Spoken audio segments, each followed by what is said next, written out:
Cossack Squat.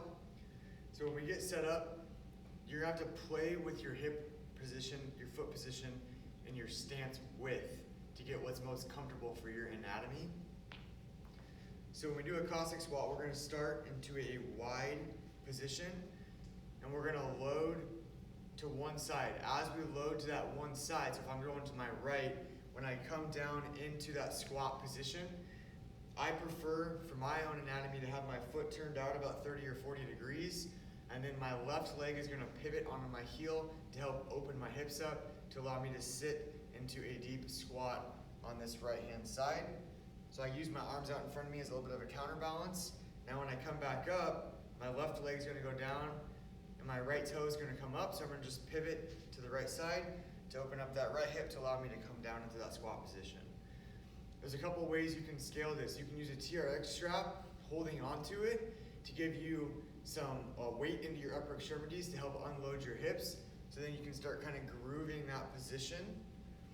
Or you can kind of bring your hands to the ground and load down, come back up with your hips, pivot over into the other side. It's almost like a 4-point Cossack Squat. Again, technique is everything, quality over quantity. So start by going into minimal knee bend, keeping your chest upright. And then as able, over time, you can start increasing your range of motion. We always recommend that you increase range of motion before you increase load. So if you're somebody that has a hard time performing the movement and you can only load down 15 to 20 degrees, adding an external load, we don't recommend. We want to have you unload your legs by using upper extremity assist with like a TRX strap, or going to the 4-point, increasing your range of motion before adding some sort of external load.